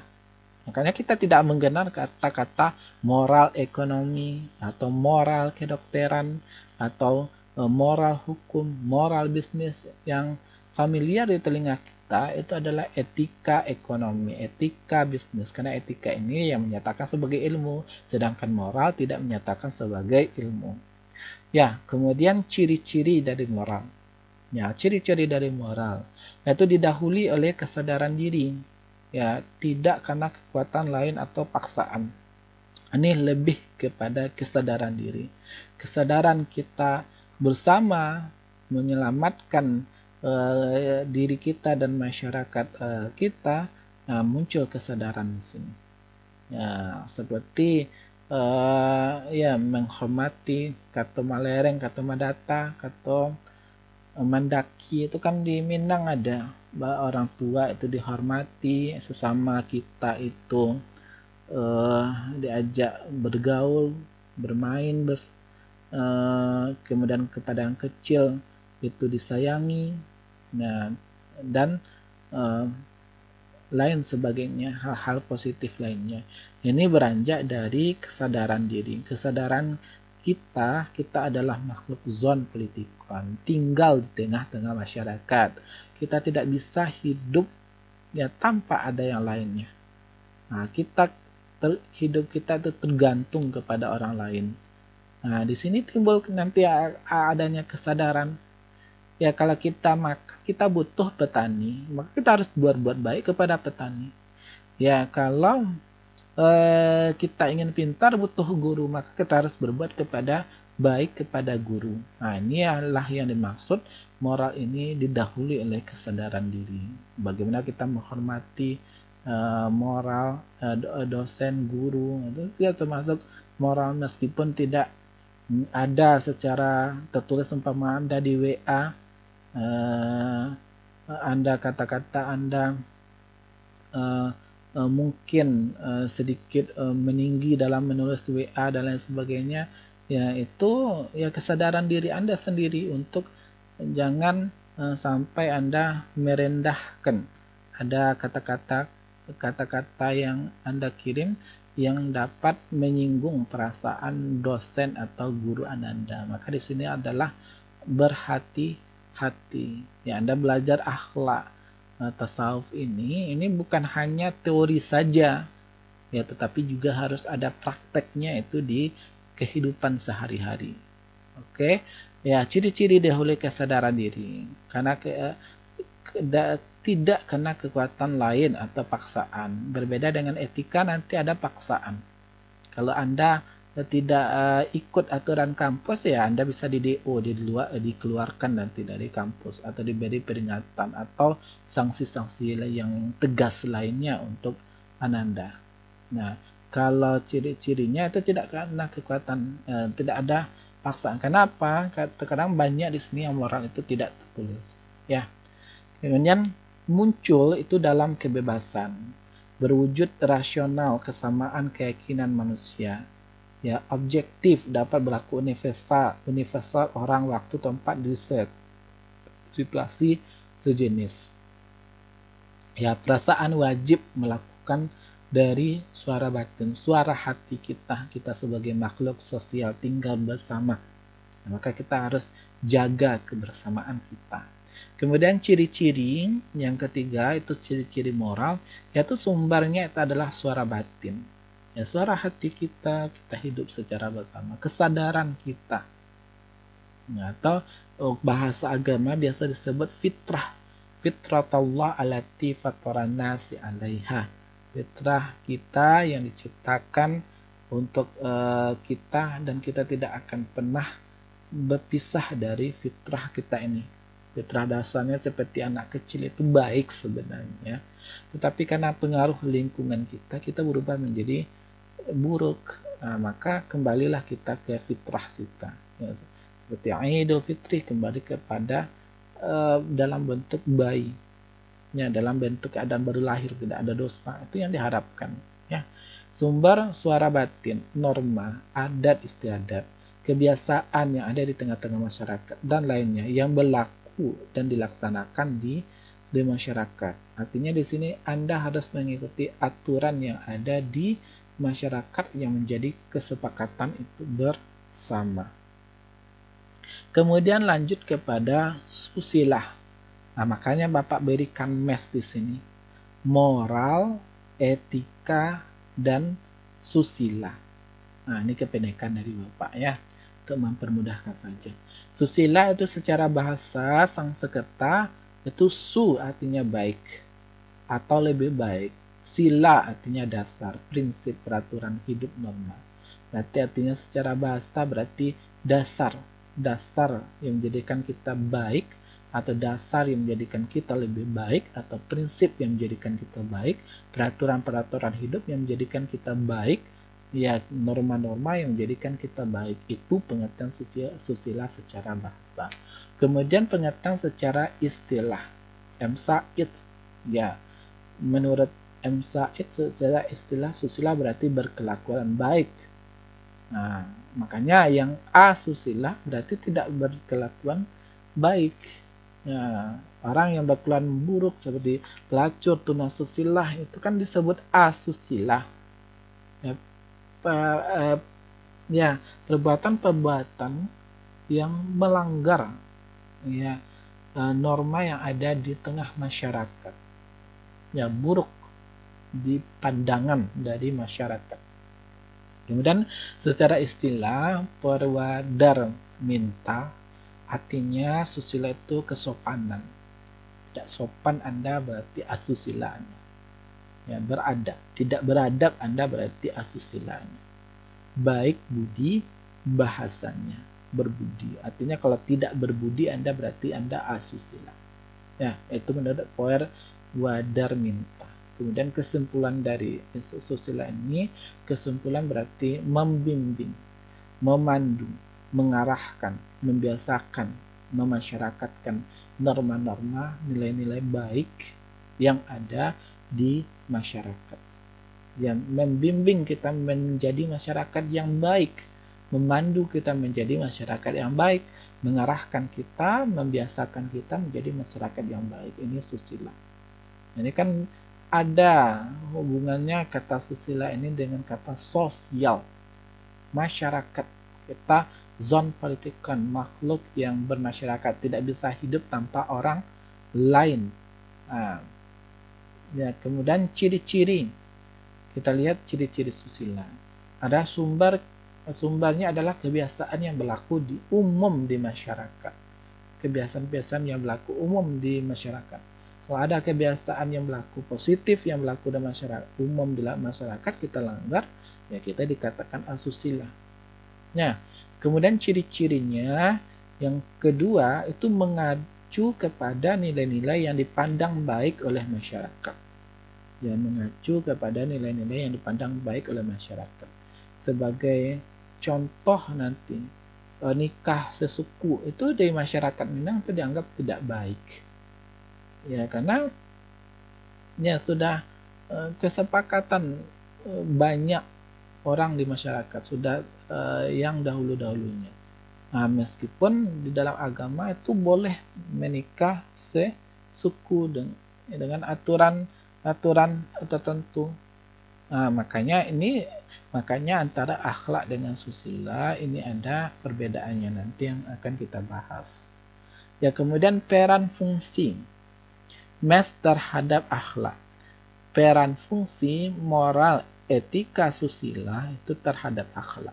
Apa peran fungsi moral etika susila terhadap akhlak?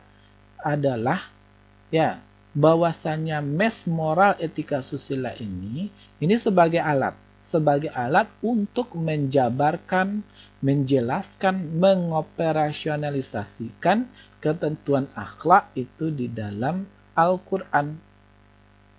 Nah, peran dan fungsi mes ya terhadap akhlak apa? Peran dan fungsi moral etika susila terhadap akhlak menjelaskan, mengoperasionalisasikan ketentuan akhlak itu di dalam Al-Quran. Ya, sebagai contoh di sini. Ya, di mes moral etika susila itu ada istilah di sini umpamanya nih di Minang kata Malereng kata Mendati Mandaki kata Mendata kata menurun orang tua dihormati. Nah, ya bagaimana menghormati orang tua itu anak dibimbing kemanakan di pangku kemanakan di anak dibimbing kemanakan anak di pangku kemanakan dibimbing. Ini kan yang ini bersesuaian dengan Al-Quran. Ada bahasa di syarak bahasa di kitabullah. Ada yang baik di dalam moral etika susila ini diambil oleh akhlak guna menjelaskan akhlak ini sendiri. Ya, contoh ketentuan akhlak di dalam Al-Quran. Nah, ketentuan di dalam akhlak Al-Quran ya kita disuruh di dalam Al-Quran itu menghormati orang tua. Ya, menghormati orang tua. Dan kita jalankan itu melalui mes Al-Quran. Kita lihat dalam hal bentuk teorinya nanti dijabarkan oleh moral etika dan susila. Al-Quran secara umum menggambarkan kita harus hormati orang tua. Wala takul lahuma uffi wala tanharhuma. Jangan kamu mengatakan kepada orang tua, ya jangan kamu menghadik orang tua. Ini kan di dalam Al-Quran. Wala taqul lahuma uff wala tanharhuma.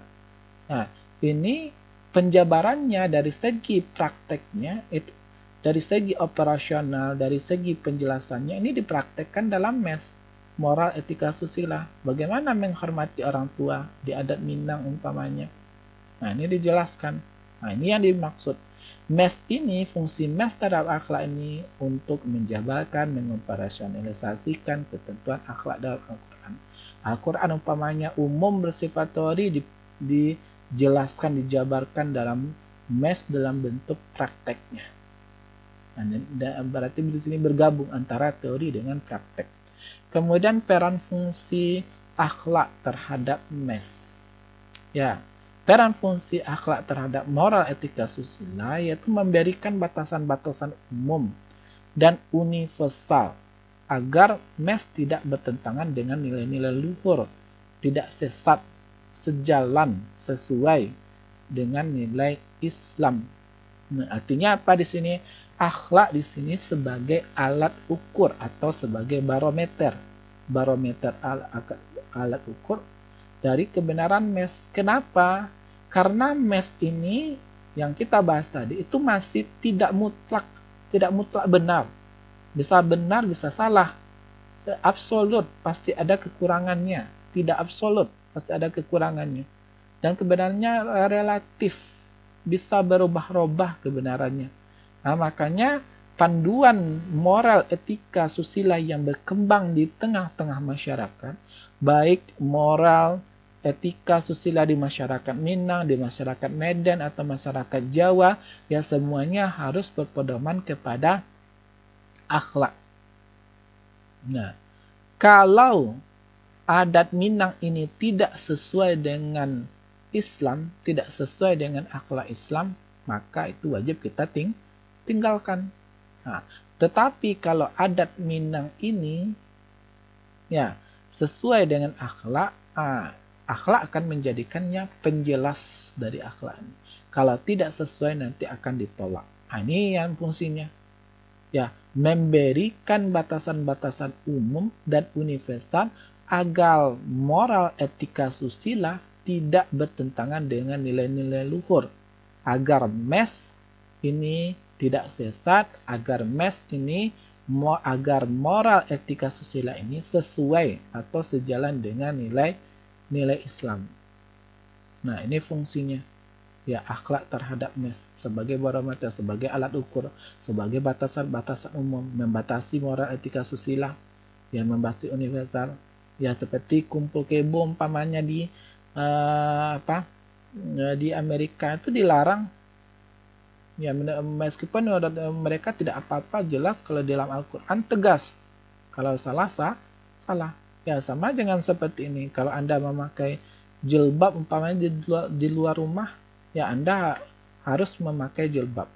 Ya, itu tidak boleh tidak. Kalau menurut akhlak. Tetapi kalau Anda semuanya sepakat tidak pakai jilbab, itu sah-sah saja itu menurut moral etika susila. Tetapi dalam akhlak itu jelas tidak boleh. Nah, ini maksudnya akhlak terhadap MES. Ya, akhlak terhadap MES ini memberikan batasan-batasan umum universal agar moral etika susila tidak bertentangan dengan luhur-luhur dan tidak sesat atau harus sejalan sesuai dengan nilai Islam. Nah, kemudian peran fungsi akhlak terhadap moral etika susila yaitu mengambil yang bermanfaat, membawa yang bermanfaat terhadap MES, kemudian meninggalkan yang tidak bermanfaat bagi MES. Ya seperti tadi, bagaimana bentuk praktek akhlak yang baik kepada orang tua, yaitu kan baik, diambil nanti oleh akhlak untuk menjelaskan ayat-ayat atau hadis-hadis tentang akhlak. Nah, kemudian ada ya yang adat Minang ini umpamanya bertentangan dengan syariat Islam, ya yang akhlak ini berusaha meninggalkan, ya karena tidak bermanfaat. Ya, berusaha untuk meninggalkan. Kalau mes ini bertentangan dengan akhlak, akhlak itu meninggalkannya karena tidak bermanfaat. Kalau mes moral etika ini bermanfaat, maka akhlak mengambilnya, yang mengambil yang bermanfaat dari mes, membawa yang positif dari moral etika susila.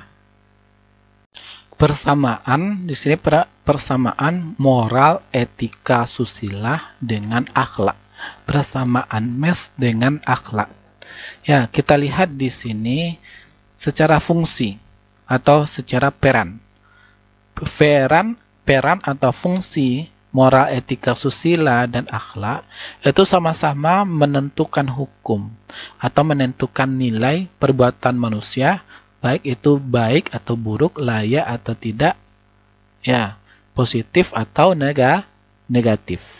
Nah, inilah sama-sama menentukan. Baik moral menentukan hukum positif negatif. Susila menentukan perbuatan manusia, baik positif negatif. Akhlak pun seperti itu, menentukan hukum atau nilai perbuatan manusia, baik positif dan negatif, termasuk etika. Yang moral etika susila dan akhlak ini sama-sama menentukan hukum, nilai perbuatan manusia, baik itu nilainya positif atau negatif, baik itu nilainya baik atau buruk. Ya, yang persamaan yang kedua, moral etika susila dengan akhlak, yaitu objeknya itu sama, yaitu objeknya perbuatan manusia. Ya, mengukur perbuatan manusia, baik dari segi baik atau buruknya. Yang jelas objeknya adalah perbuatan manusia. Nah, persamaan antara moral etika susila dengan akhlak itu dalam hal tujuan itu sama. Apa tujuannya? Itu membentuk kepribadian manusia.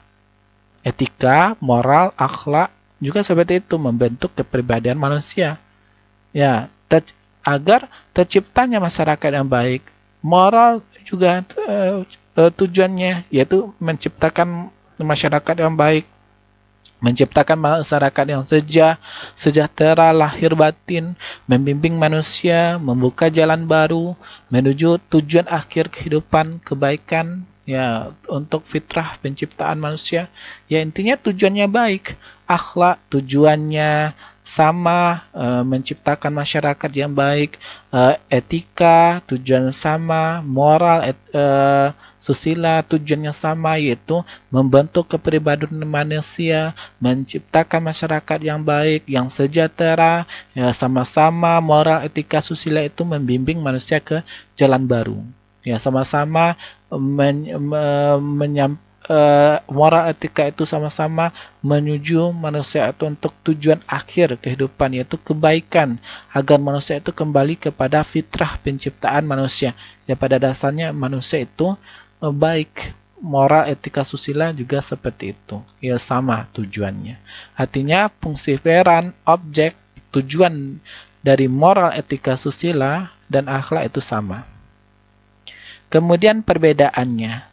Ya, perbedaannya itu ada dari sumber acuan, ada dari sifat pemikiran, ada dari proses munculnya perbuatan, ada dari pemakaian sehari-hari, ada dari kawasan pembahasannya, ada juga dari aspek pengaturan dalam diri manusia. Perbedaan moral etika susila dengan akhlak. Ya, kita kaji secara mendalam. Perbedaan. Ya, sumber acuan. Kalau kita lihat E ini artinya etika. Kalau etika, sumber acuannya itu akal atau rasio.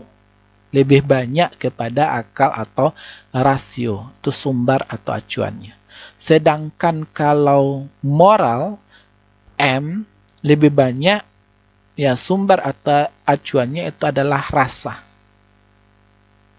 Ya, M itu lebih banyak kepada suara batin, atau norma atau adat istiadat, kebiasaan atau lainnya yang berlaku di masyarakat. Nah, kalau sumber acuan etika itu akar, rasio, dan rasa. Ada dua di sini, akar, rasio, dan rasa. Itu dua sumber etika. Sedangkan M itu sumbernya itu suara batin, norma, adat istiadat, kebiasaan, dan lainnya yang berlaku di masyarakat. Nah, ya, kemudian ya intinya yang moral, etika atau moral ini berasal dari manusia. Sedangkan A, wahyu, ya, yang namanya akhlak, ya, A ini kependekan dari akhlak. Yang namanya akhlak itu sumbernya adalah wahyu, berasal dari Tuhan. Sedangkan kalau etika dengan moral itu berasal dari manusia itu, baik perasaan manusia, baik pemikiran manusia, atau suara batin, atau norma adat istiadat, kebiasaan yang berlaku di masyarakat yang berasal dari manusia. Sedangkan akhlak itu berbeda, sumber atau acuannya adalah wahyu, berasal dari Al-Quran, dan hadis, berasal dari Tuhan. Itu kalau kita ingin membedakan sumber acuannya. Kemudian perbedaan yang kedua itu dari sifat pemikirannya. Kalau etika itu sifatnya filosofis, berpikir itu secara mendalam. Kalau umpamanya moral itu sifat pemikirannya empiris. Apa itu empiris? Itu berdasarkan pengalaman, percobaan atau observasi yang ada di tengah-tengah masyarakat. Oh, kalau dilakukan A itu baik menurut masyarakat. Kalau dilakukan B itu buruk menurut masyarakat. Dari pengalaman-pengalaman seperti itu, dari percobaan-percobaan atau observasi yang seperti itu, timbullah di sini moral. Makanya moral sumbernya adalah empiris. Apa itu empiris? Pengalaman, percobaan, observasi yang ada di tengah-tengah masyarakat. Berbeda dengan sifat pemikirannya, etika ini sifat pemikirannya filosofis. Ya, artinya berpikir secara mendalam. Kita lihat etika bisnis, etika ekonomi itu berdasarkan pemikiran, terutama itu pemikiran dari para ahli.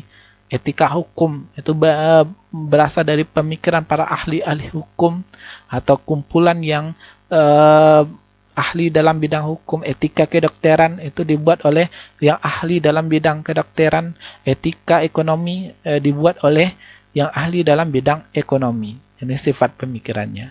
Kalau akhlak itu sifat pemikirannya itu perpaduan wahyu, ya, yang mana sifat wahyu itu mutlak absolut dan tidak dapat berubah. Ya, perpaduan antara wahyu dengan akal. Ini sifat pemikirannya. Ya, kalau yang wahyu itu mutlak absolut, tidak dapat diubah. Ya, seorang perempuan itu keluar rumah harus pakai jilbab, itu wajib. Ya, seseorang itu harus sholat, wajib sholat, tidak boleh tidak sholat. Itu menurut wahyu.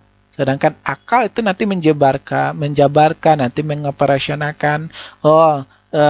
Cara yang berbuat baik kepada orang lain seperti ini. Kalau dalam Al-Quran kita jelas, ku anfusakum wa ahlikum nara.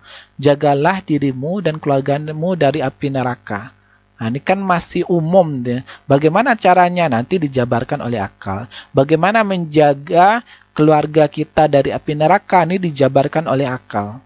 Dioperasionakan itu melalui akhlak. Nah, maka dari sifat pemikirannya, kalau akhlak itu perpaduan wahyu dengan akal. Wahyu bersifat mutlak absolut, tidak dapat berubah.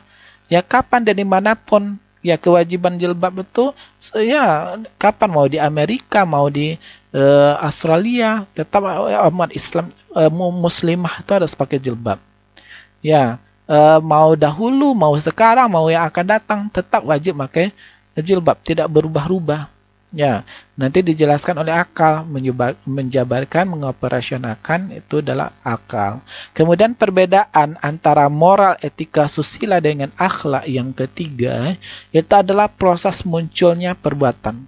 Kalau kita lihat proses munculnya perbuatan, kalau etika itu ada ketika ada ide, umpamanya ide dari para ahli ekonomi, menciptakan aturan-aturan ekonomi tertentu, dibuatlah bukunya dalam bentuk ekonomi, ilmu etika ekonomi, atau berkumpul orang yang ahli dalam kedokteran, dikumpulkan ide-ide mereka untuk membuat etika kedokteran. Ini yang maksudnya.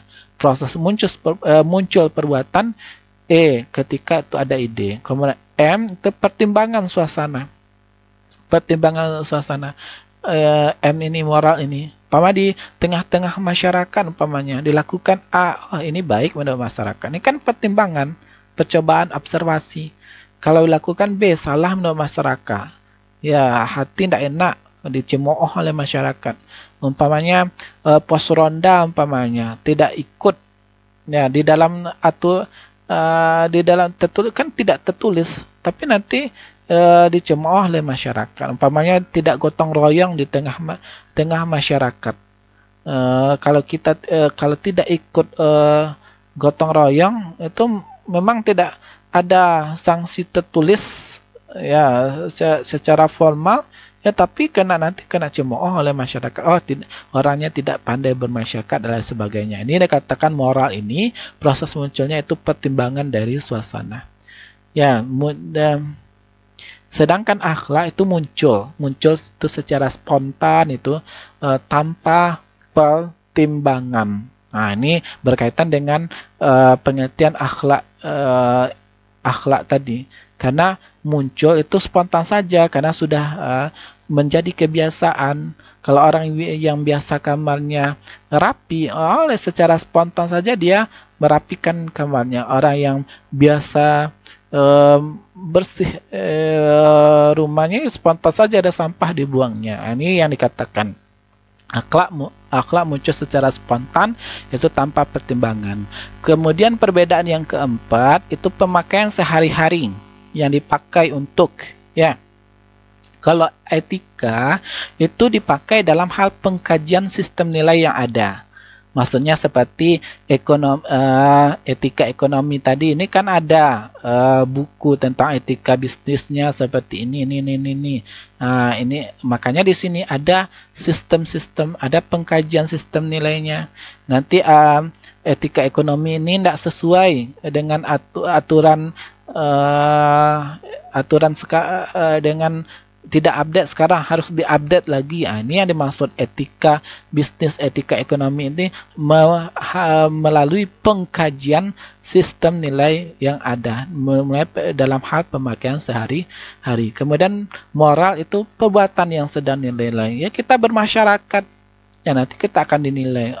Ya, kita dinilai oleh tetangga kita, oleh teman kita, oleh masyarakat di sekitar kita. Itu moral. Kemudian kalau kita lihat kawasan pembahasan, perbedaan antara etika, moral, dan susila dan akhlak. Dari kawasan pembahasannya, kalau etika itu lebih banyak itu bersifat teoritis. Contoh, kan ada buku etika ekonomi, itu kan banyak bersifat teoritis. Ya, sedangkan moral kalau susila itu bersifat praktis, ada di masyarakat, diamalkan di masyarakat. Oh, moralnya dia tidak bermoral, oh dia tidak bersusila. Ya, ada penilaian-penilaian dari masyarakat karena bersifat praktis, langsung dipraktekkan. Ya, kemudian etika itu tingkah laku secara umum. Nah, sedangkan moral susila itu lokal, individu, dan kultural. Artinya di sini ya adat orang Minang itu tentu berbeda dengan adat orang Batak. Ya, makanya di moral atau susila yang berkaitan dengan masyarakat ini masih bersifat lokal, individual, kultural. Ya, seperti adat Jawa, ya orang bagaimana gaya sifat atau karakter atau ya gaya bicara dan lain sebagainya. Ya, ini moral susila, lebih bersifat lokal, individu, dan kultural. Ya. Kemudian kalau etika itu tingkah laku secara umum. Ya, sebagai contoh di sini etika kedokteran yang sudah disepakati oleh para dokter. Ya, nanti tersebar itu di seluruh Indonesia. Ya, karena ini sebagai patokan umum. Etika bisnis contohnya dibuat oleh satu perguruan tinggi, nanti dijadikan patokan secara umum di seluruh Indonesia. Etika hukum pamannya ada buku patokan umumnya yang pertama, nanti dijadikan patokan seluruh Indonesia. Ini yang dikatakan etika ini tingkah laku itu secara umum. Kemudian etika itu menjelaskan ukuran. Ya, kalau kita baca etika bisnis, etika ekonomi itu ada banyak situ aturan-aturan, hukum-hukum, undang-undangnya dalam selainnya. Ya. Kemudian kalau moral dan susila itu menyatakan ukuran. Ya, dalam bentuk perbuatan langsung praktis dinyatakan. Ya, perbuatan itu salah atau benar ini langsung dinilai oleh masyarakat. Aspek pengaturan dalam diri manusia. Ya, perbedaan etika, moral, susila, akhlak dari aspek pengaturan dalam diri manusia. Itu menurut akhlak di sini, aturannya itu berasal dari hukum ilahi atau keberadaan Tuhan mengatur manusia dalam segala kehidupan. Ya, akhlak ini aturannya dari aspek pengaturan dalam diri manusianya ini berasal dari Al-Quran dan hadis. Nah, ini yang dimaksud berasal dari hukum ilahi. Ya, berasal dari ayat-ayat Al-Quran, berasal dari hadis-hadis Nabi. Ya, aturannya berasal. Ya, aturan berjilbab, aturan bermuamalah, ya, aturan berbisnis dan lain sebagainya. Ya, ini dari Al-Quran. Ya, kemudian dari aspek pengaturan dalam diri manusia dalam hal etika, yaitu melalui akal budi, mengatur semua perilaku perasaan manusia, sadar diri, hukum, sebab, akibat. Ya, karena di etika ini, etika bisnis umpamanya ini ada aturan-aturan. Kalau kita melanggar, di sini ada akibatnya. Maka di sini ada hukum sebab akibat yang akan kita lakukan. Kalau etika kedokteran umpamanya, ya etika kedokteran itu melanggar. Umpamanya seorang dokter itu melakukan malpraktek umpamanya, itu kan melanggar etika kedokteran. Ya, ini dia akan mendapatkan hukumnya, akibatnya. Ya, bisa saja dicabut gelar dokternya atau di sini akibat-akibat lainnya. Nah, karena sudah melanggar etika. Ya, ini etika. Akal budi mengatur semua perilaku dan perasaan manusia. Ini kemudian dari aspek pengaturan dalam diri manusia itu dalam bentuk moral dan susila itu bersifat zon politikan. Kita adalah makhluk sosial, kita adalah makhluk politik. Ya, ke manusia itu harus selalu diarahkan dalam hubungannya dengan sesamanya. Ya, kita tidak bisa tidak berhubungan dengan orang lain. Ya, karena kita butuh dengan orang lain, tidak bisa hidup individu saja.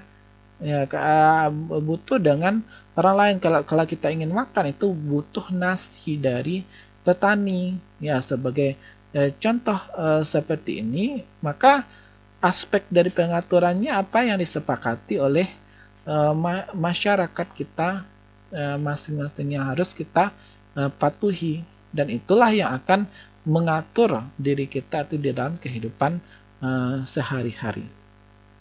Ya, itu saja dari Bapak. Kalau ada salah dan janggal, Bapak sudahi dengan wabillahi taufiq wal hidayah. Wassalamualaikum warahmatullahi wabarakatuh.